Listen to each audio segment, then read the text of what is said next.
I've got a new panel for you with a new bunch of people. I've got Living the Dream, how will the metaverse look in 10 years' time? I want to introduce to this stage my lovely mod, Marta Wader, good friend. It's full of good friends today. I feel like I'm having a school reunion. I've been talking about school all day long. Hello, Marta, welcome. Lovely to see you. You're going to introduce your panel. I'll probably come back with some Q&A in a little bit. I hope you enjoy the event at least half as much as I do. I really have a great time here. Yes, first of all, maybe I will introduce myself on the beginning. What am I doing here? Because I'm a fashion industry professional. I've been in fashion for over 20 years now, and I have exposure to fashion shows, photo shoots, production management. But actually, there is a lot of, and I'm concentrating on sustainability, consumer behavior, and innovation. And now you can notice there is so much happening within fashion, especially with COVID, that there was so much problems in fashion industry, and everyone is jumping on game industry. So I've been researching, yes, I've been researching for the past few years how game mechanisms and games can help and facilitate more responsible fashion consumption. And I'm actually making my hands dirty and developing my first game portobello on the subject. You can imagine this as a future of your digital wardrobe, which can have so many possibilities, actually endless possibilities. And yeah, I believe it will really change the world, and we'll have in Metaverse our virtual wardrobes. But let's introduce now our panels. Actually, I would prefer that they're going to introduce themselves and explain a little bit more how they are connected, why they are here today, and what can they tell us about the future about Metaverse, because as we just heard, it's still not said what is Metaverse at the moment. So yes, please. There you go. Okay, great, thank you. Hi, I'm Laura Taranto. I am a director of product at Big Fish Games. Big Fish has been around for a long time. They started initially with platform PC-based hidden object games, and now they're into social casino and also casual titles. It's part of the Aristocrat family. Also now, I think their new name is Pixel United. Product Madness is also part of the portfolio. I've been in games, specifically mobile casual games, for about 10 years. I come from Vuga, King, and Scopely. Thank you. Hello. My name is Alexei Savchenko. I'm currently working as a CEO at an investment company called Magnifier One. Been in industry about 23 years. Previously worked in Epik Games for the last 5 years.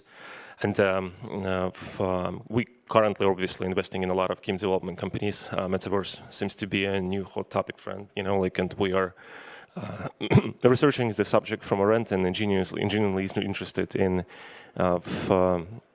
seeing game developers and the companies who will come up with the new implementations and mechanics in this new format, and looking at it.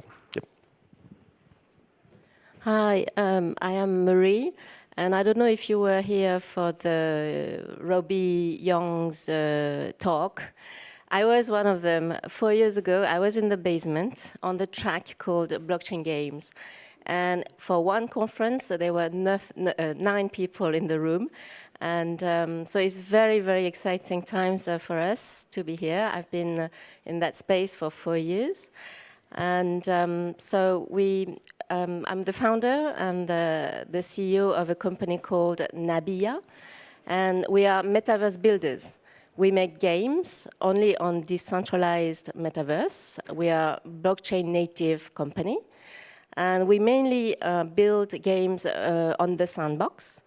And we also now have some clients. They come with their IPs, and we adapt those to the sandbox.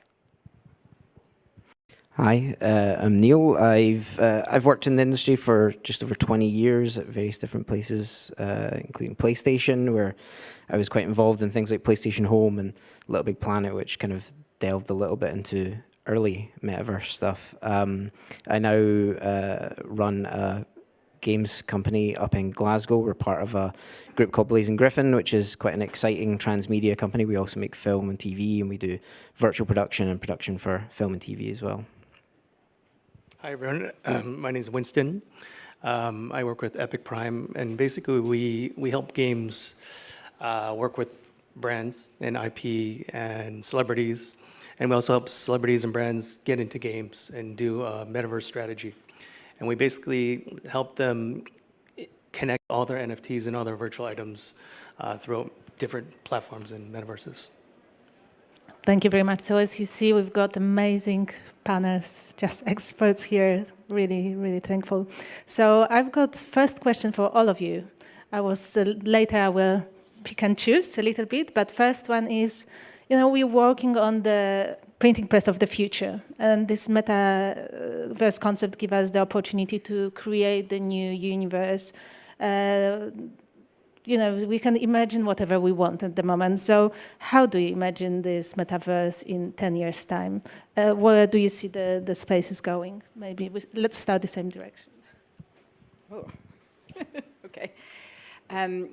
So my perspective, I've been working on mostly mobile games. So for me to picture what the metaverse is going to be like in 10 years is quite difficult. And the more I learn about it, the more I realize the definition is actually, I don't think everyone has one definition of what it means to be or to have or to be part of a metaverse. And from a games perspective, and how we would build games for it, it's hard to then picture what games would be built for something that doesn't have a unified definition. So the way I've been kind of thinking about it in my own head is in 10 years' time, or however many years in the future, it would be kind of like a next generation internet. So what would differentiate it between what we have now and what would I guess come to exist would be related around real-time synchronicity, 3D, tons of 3D rendering we don't have today, and then also around like just the volume of connectedness that we can't technically support.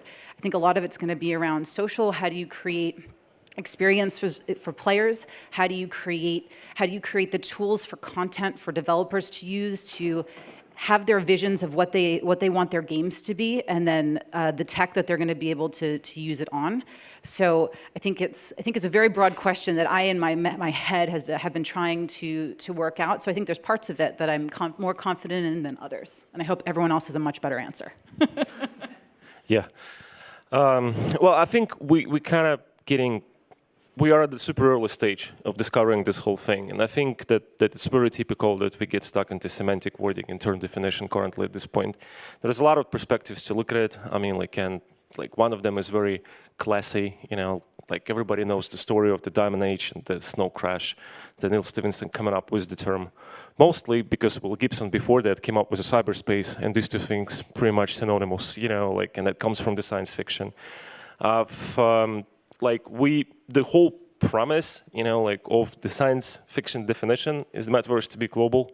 And it's very interesting to hear people start using metaverses in a plural, because that kind of against the original definition. But this is how technology and the perception adapts. And we know that the perception is reality, and it will be what we will form it to be, and nobody knows currently what specifically will the metaverse be. But there is a couple of elements which I think are significant to understand as well. Well, first of all, this is not the first time that we're technologically trying to approach the subject. Started back from the 1994 with the VTML, like in the Cyber City, then examples like the Second Life, like a bunch of other things and MMO games. And in a sense, every video game is a virtual simulation, and the problematics, of this thing being investigated by multiple people in the world, in the philosophical departments and universities. So there is this aspect as well. I think that there is a lot of positive things that may come with it, like outside of gaming and current functional implementations. I think there are a lot of humanitarian potential added value to that, like stuff like getting cultures together, like on a completely different sense. And I'm trying to think about an immersive form of the internet where every nation brings in their museums and universities, and you can freely go to it, like at a time where you can and start discussing stuff with people, which is super cool. From the point of view of gaming experience and entertainment experience, I think that the key definition fact is that you can go immediately to a 3D environment which is super immersive, And I think that the big questions that we don't understand and answer yet, and since this is a 10 years in future, right? I mean, like, is what the actual interface would be. Because in my opinion, VR, AR is something good for now, you know, like, but in 10 years, I'm thinking more of a non-invasive neuro interfaces or maybe invasive neuro interfaces. We don't know at this point. So this is a little bit vague, but this is kind of, you know, how I... Mary, what's your imagination? How it Metaverse look in 10 years? So I guess that there will be many more metaverses in a few years. Many people are building. And I'm a proponent of decentralized ones because I do believe in the power of interoperability. It's not quite there yet, but we know so many developers working really hard on this. Many people are developing all the bridges, tools, protocols, and it will get there. What we like about the decentralization is open, is interoperable, and the possibilities are infinite. It really amused me yesterday. It was Valentine's Day. I don't know if you have heard on the Decentraland, one of the Metaverse, there was a couple who got married. It's the second wedding on the platform, and they had a law firm to prepare a work frame, a frame for the prenup, virtual prenup. I think it's quite fun. I think also that there will be many, many more jobs that we can't even think of. I know a guy who's a builder on another metaverse called Crypto Voxels. So he's building.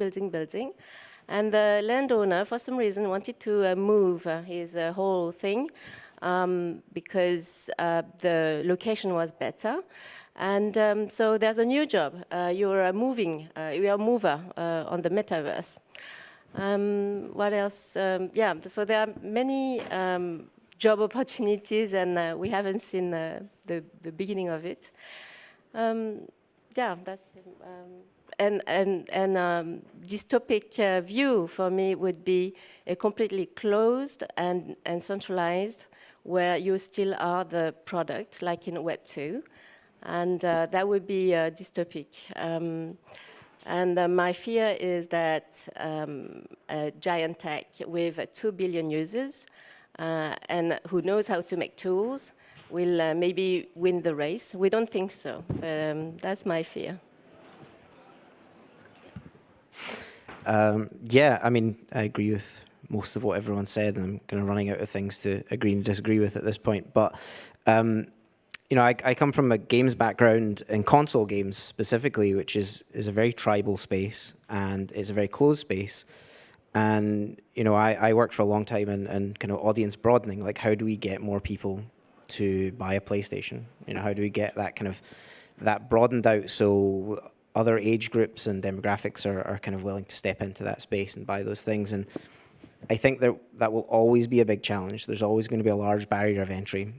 And much like you were saying, you know, right now people are thinking, okay, it's going to be a VR headset, and that's going to be the thing that kind of gets us into these worlds, and that's what people are planning on. But I think there's a lot more to come, and I think that can't be the limit of it, because it's not a social thing. It's not something that people are ready for. Maybe they will be in 10 years, but you know, we're doing some work in virtual production right now, which is, you know, the big LED volumes, and we're kind of getting into interesting tech of you know, HoloLens and various things of like world projection and all this kind of stuff. And I really don't think that headsets and kind of that hard technology is the limit of it all. We just need to kind of find out what that is and kind of get to there, but it's going to take a while. Yeah, I agree. I think 10 years is obviously a very long time, especially in tech. And if art imitates life and life imitates art, we'll probably be somewhere like in the Minority Report, or, you know, Ready Player One or something crazy like that, holograms. But to me, the metaverse will look like, if I have an 8-year-old, and I think education will be a big part of the metaverse, where my son, very smart, but has an attention span of, you know, a hamster. He can study for an hour, but he can play video games for 10 hours. And so I think the metaverse will help education. If the Web 2 is the information superhighway, I can only imagine what the metaverse would be in terms of the real immersive feeling of learning something that you otherwise wouldn't be able to do. Or even entertainment-wise, there's so many different applications, if you will. Like Super Bowl, for instance, was interesting to watch. I'm still kind of jet-lagged from coming from Vancouver, so I was up to watch it. But I think they could have done, it was cool to see a nostalgic band play, but I think they missed the boat on doing something with the Metaverse and having kind of like a futuristic take on old IP or old stuff. But there's definitely so many different opportunities. But yeah, 10 years is going to be, feel like a century in tech-wise. So I'm excited to see what happens. Exactly. Yeah, for me, the last 2 years, 10 years, it's a long time, but last 2 years were like 2 weeks. It just went so quick. But look how the innovation went through. It's really speed up. And so let's see, it's super interesting. We can, imagine and let's try to build the best possible metaverses. So Laura, you touched a little bit about about the game developments, but do you see the big shift in design and focus on the metaverse now, even in mobile games? Where are the biggest changes in the game development? Yes, sorry. So for what I do day to day, nothing's changed for me, right? So I think I've been a part of kind of the larger companies that have dug right into mobile development, and that were leading the pack there. As far as I know, I don't see them necessarily, dropping everything and integrating the blockchain into their games, so from that perspective, no. But I do think that, in my mind, the way I kind of view games is someone has a vision and they want to create this interactive, immersive experience. And what they picture in their head to give to and share with other people is generally limited by what they can build and what technology exists, right? So right now, there's great games and great platforms, but a lot of them are kind of stuck to specific either developers or tools or platforms by which that they only can do as much as they can do.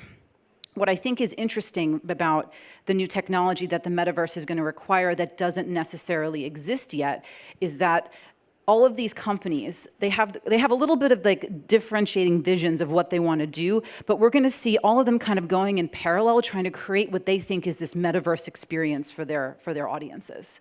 So I can't say specifically what I think is going to change because there's little bits of it now. So for example, there are a number of companies that are integrating the blockchain into their specific gaming experience. There's an awesome. I walked into the end of a video showing, I think it was called Phantom Galaxies, where you have, that looks like an absolutely awesome game, and it's on the blockchain. So you're going to see, I think, smaller developers come in and say, I have this idea, and I think I can use this tech in a way, and then that's how it's mostly going to start.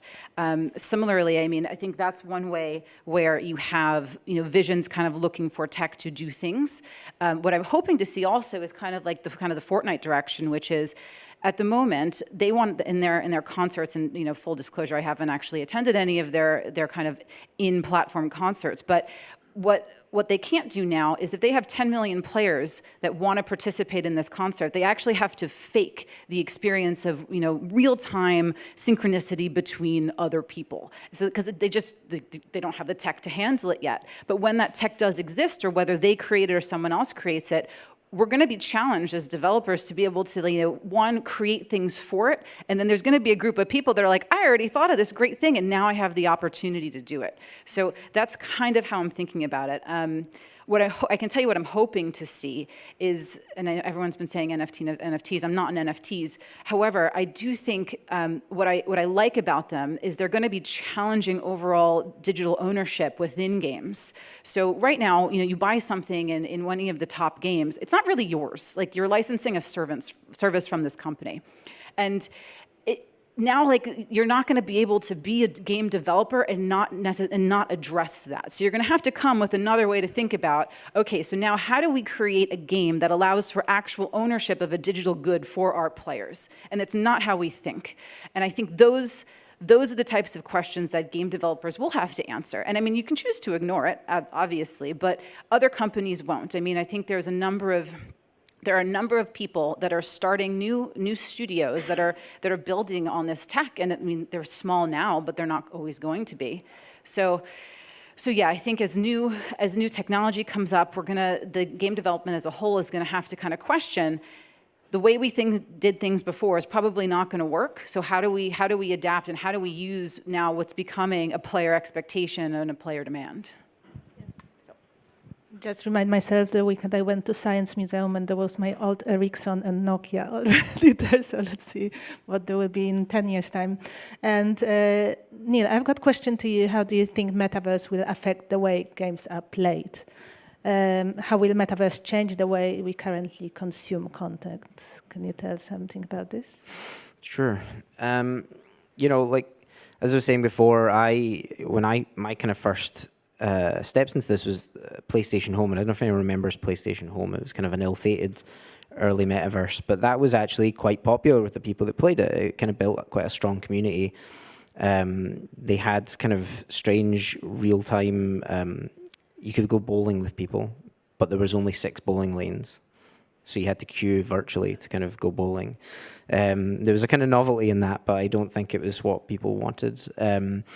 And then we did stuff with Little Big Planet, which was one of the first games I think doesn't get enough credit for real kind of IP crossover. You know, that was one of the first games where you could have Spider-Man playing with Batman and all this kind of stuff, and I worked on a lot of the licensing for that, and it was difficult, but it was something that was done. And you know, you've seen that kind of evolve into things like Fortnite, where it is just this massive kind of mashup of people's IP, and I think that's what people are coming to expect now as well, as this kind of free space, you know, where a lot of stuff can coexist, and it's no longer just this idea of jumping between things. You want it all in one space. And I think that's, again, kind of going back to this idea of openness on games.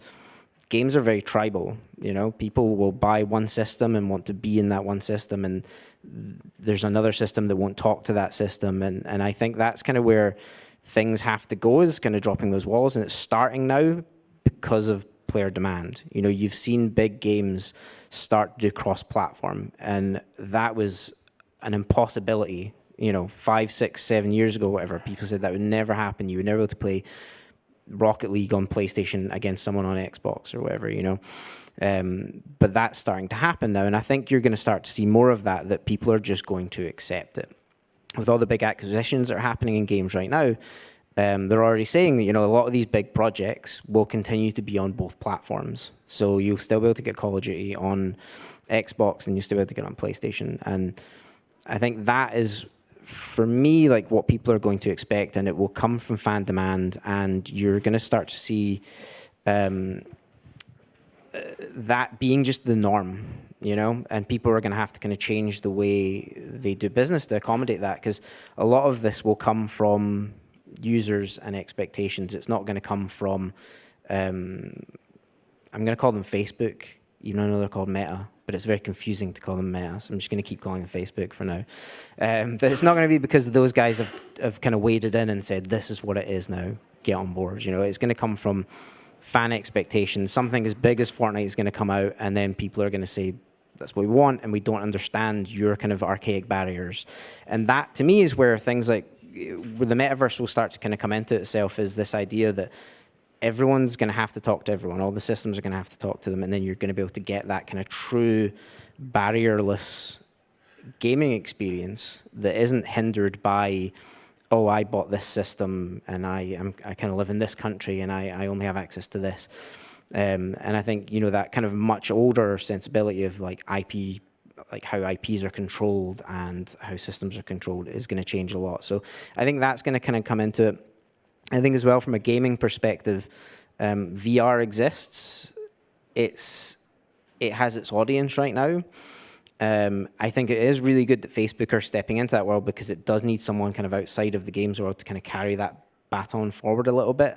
But I don't know if it's going to, as I say before, like be the kind of be all and end all of this. So from a gaming perspective, I really just do think it's openness that people are looking for, and users don't really understand the limitations. That like hardcore gamers know this kind of stuff. Normal people don't, and they don't care. And as soon as you start putting barriers in front of people, Maybe not normal people, soft gamers. Exactly. People just aren't interested in hearing these kind of excuses as to why this stuff can't happen. So I think the more that kind of comes into it, the more interesting it's going to be for gamers. But I also do think gaming will continue to lead the metaverse. It's a social activity, and that is going to keep kind of driving this technology forward. And it will be gamers, like a lot of technology, that push things forward. Yes, and linking to that and about this virtual wedding yesterday, I wanted to ask you, Mary, it's like, there was one German study published that usage of social media and video game was up at least 60% for teenagers from 2019. So that's quite a lot. And, we see this paradigm shift that virtual expression becomes a personal true. It's like partying in Roblox, dressing your avatar. So what doesn't necessarily feel real for someone, it's like for the other having a birthday party or the wedding. It's absolutely normal, and it feels like happened in real. So what do you think? How virtual world affect individuals? How they express themselves and shape the real world identity? What's your take on this wedding as well? That's a tough question, because I think it should be a question for a psychologist or a sociologist, and none of them. But as a user... I think, it's very important because you are designing this as well. So it's very important to think about it and maybe have this conversation as well. I can talk as a user. First of all, I think that we are already doing it every day. We are interacting with in real life and virtual world every day when we interact with our apps and all the platforms we are using. And we come up with ethos, which is the self-representation discourse. We create that. And I think that the blockchain, through the tool, NFT is only a tool for authentication and true ownership. It will reinforce this ethos that you are creating, and it will be shown on your wallet. And as a developer, what's really exciting is that we are trailblazing on the true cross gaming. As a developer, we are actually working with another studio we like. We have the same style of game and the same art direction. And we are creating all these assets and game mechanics with play-to-earn model that some assets or collectibles can work in both games. And that is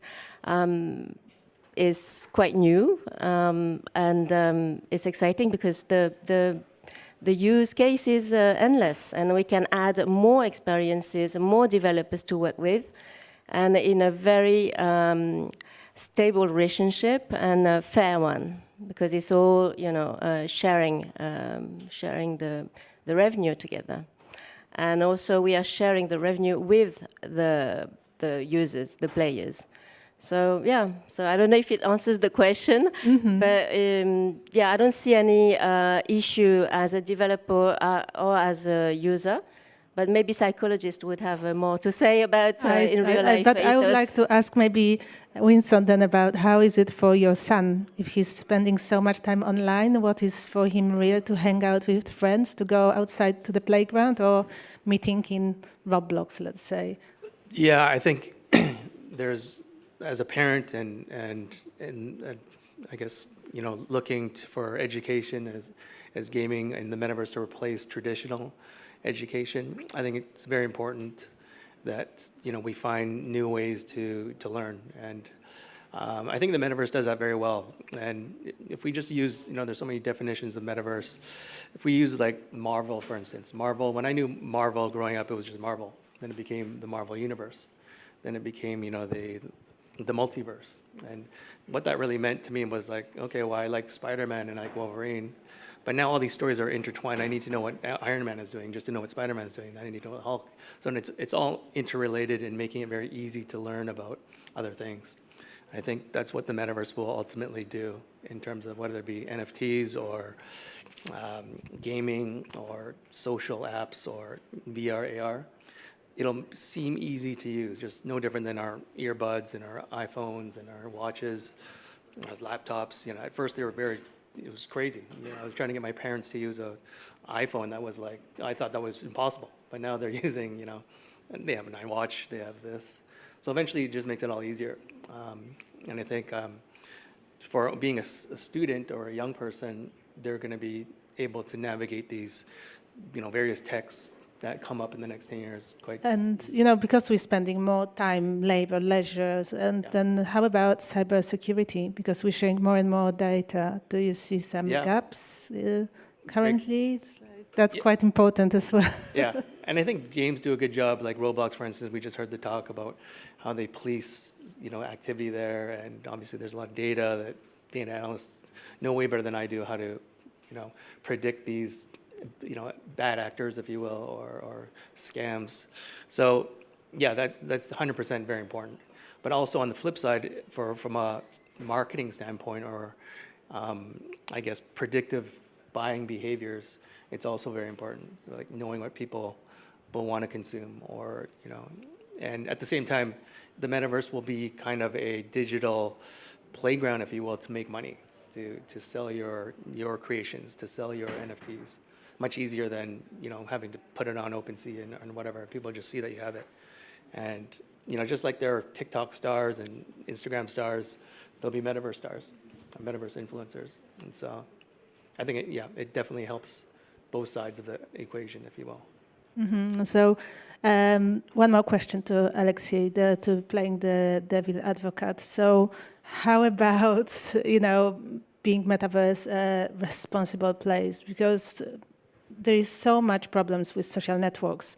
I'm thinking about anxiety, addictions, anxiety of being missing out, bullying, trolling, being Nazis, etc. So how do you see that metaverse designers are trying to change anything in this regards? Yeah, I'll start a little bit from the far here. You know, like every new significant technology with a strong disruptive potential comes with a bunch of risks. It's just how the things are. Like, to give you an example, and people adapt to this risk by researching the technology and providing measures to counterbalance the risks, you know, like, and underline the value of the technology. A good example is an AI, right? I mean, like, we are it's a little bit an older of a subject currently, you know, like the metaverse, and AI is, for example, research at the institutions of existential risks, and people develop scenarios of how things might go wrong, and they're trying to avoid the scenarios, and they implement multiple measures in the process, because it's a process in the first term. You know, like, I think that, well, from another angle, you know, like, we, once again, are super early, and the way it will be developing infrastructurally and technically would be different than we see it now 100%. Remember, when the internet was introduced, everybody thought that it will work and function in a way where everyone will have a server in their house, you know, like, and we would go and use TCP/IP to talk to each other. It's completely different today, right? I mean, like, so the measures of mitigating those risks are different as well, because, like, people adapted to this, you know, like, the problems that appears in the process. I think that and I would agree that the games are actually doing quite a good job, you know, like, from the point of view of moderating and yada yada. And I think that the problematic here stands in openness versus regulations. And I think it will be a huge question, because I would agree here, actually, you know, like, that one of the questions that NFT raises currently at this point is not the question on NFT. NFT is provoking the discussion that is a long time due, because my second education is intellectual property, you know, like, and there is an old joke about it that intellectual property as a part of law haven't really changed a lot from the Queen Anne time, and has more holes than the Swiss cheese, right? And it's the fact, you know, like, and the fact of ownership in general is not connected to NFT, it's connected to questions that people had for a very long time, and then NFT as a tool provoked these questions. And now we will have to discuss it, whether you have an NFT or you don't have any NFTs around. And it's very interesting, because, like, another question that would be a point of conflict from my point of view is that, coming back to an example with an AI, you know, it's just how society functions, you know, like, as a system, is that where technology is disruptive, it poses the risks. Government institutions and private research institutions provides with the risk mitigation factors, and then people are implementing this from the different angles, including government regulations and UN regulations, you know, like, and I think that it will be a big question for different governments, because governments actually govern internet in a very different manner, you know, like that in the United States, in Europe, and in China, and in Russia, it's all different, right? I mean, like, and the question would be, with this dream of future potential place where real economy converge with the virtual economy, who actually controls this process?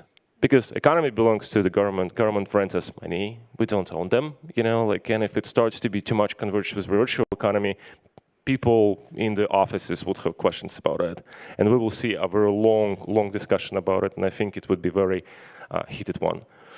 We'll end up somewhere. I mean, like, we are very good as a species, human, to actually, when we are reasonable, to find balance, you know, like between those privileges and pluses and minuses, if we really want something and need something. And one thing I can say for sure is that Metaverse is something that provoked a lot of thoughts and desires and discussions, and that means that people kind of want it in a different ways they imagine it, you know, like, and people are known as well for the fact that if they really want something, look at the science fiction, they come up with the solutions and the things start to exist. Thank you very much for this. And we are running out of time, so I've got one more question, and it's lunch break, I guess. So I've got 2 minutes here on my phone. I've got just, okay, then very quick. Then what are the biggest benefits that will come out from the Metaverse? Can everyone say one word about this? How would you call this biggest plus of Metaverse? Oh, I get to go first. I'm okay. So I'm okay. I'm wondering what's going to happen if the Metaverse is going to be hardware agnostic, except you want to play and access it via your iPhone. What's going to happen with all of the platform fees? So I think more conversations around that are going to happen that I think are going to be very good for developers. I'll go from very, once again, far away, but very quickly. I think that one of the factors that people underestimate currently at this point is that the process with the games like Playturn and the Metaverse and digital economy will actually help a lot of emerging markets, you know, like in a lot of poor countries to actually get more wealthy and balance out, you know, like the economies around the world. And I think it's important. Mary? Metaverse is all about self-empowerment, individual and financial empowerment. And you should all get a wallet and buy some lands. I've long been I guess, advocate of, as I was saying before, audience broadening, and I think that it's a very good opportunity to broaden the audience of not just gaming, but just kind of people getting involved in technology and kind of different age groups and demographics. And I think the Metaverse is a good window to that more than anything that we have right now. Yeah, real quick for me, the Metaverse is really just blending reality with virtual. And there's endless opportunities of abstract art and commerce that will derive from it. Thank you very much, everyone. I guess we could talk about it for hours, but Kelly is right here, so enjoy your lunch and no more time for questions. Thank you.